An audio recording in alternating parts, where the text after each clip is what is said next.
அதுக்கப்புறம் கொஞ்ச நாள் கழிச்சு என்னுடைய டேட்டுக்காக நான் எந்த ஸ்டுடியோல இருக்கேனோ அந்த ஸ்டுடியோக்கெல்லாம் வர்றாங்க.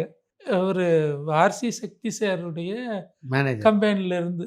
அருணாச்சலத்தில போனா அங்க வர்றாங்க. இங்க போனா இங்க வர்றாங்க. இங்க போனா இங்க வர்றாங்க. சார் நான் விட்டுருங்க சார் என்ன. நான் வரல சார். எனக்கு வேற படங்கள் இருக்கு.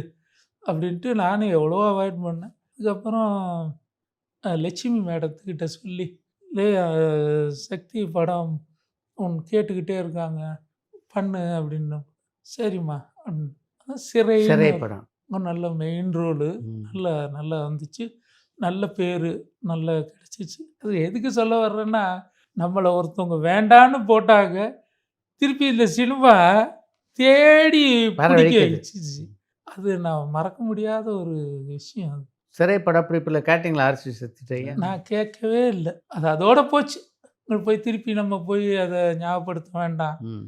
இது மாரி மிகுந்த மகிழ்ச்சியை தந்த தருணம் அப்டின்னா எத சொல்லலாம்? மழலை பட்டாளங்கள் படம் 100வது நாள் ஃபங்ஷன் கோயம்புத்தூர்ல நடத்துறாங்க. அது ஃபுல்லா மிலிட்டரியே வாங்கி நடத்துறாங்க. அவங்க மூலியமா எப்படி என்னன்னுலாம் எனக்கு தெரியல. ம். ஆனா எங்களுக்கு ஃபுல்லா வரவேற்பு குடுத்தது, எல்லாம் மிலிட்டரி தான். சாப்பாடு குடுத்தது எல்லாம் மிலிட்டரி தான். அருமை. அங்க இருக்கிற ஒரு பெரிய ஸ்டேடியத்துக்குள்ள இந்த ஃபங்ஷன். ஸ்டேடியமே நிறைஞ்சிருக்கு. எங்களுக்கு தெரியாது. எங்கள வந்து இந்த தள்ளு மாடல் வண்டின்னு ஒரு சாங் இருக்கு. ம்.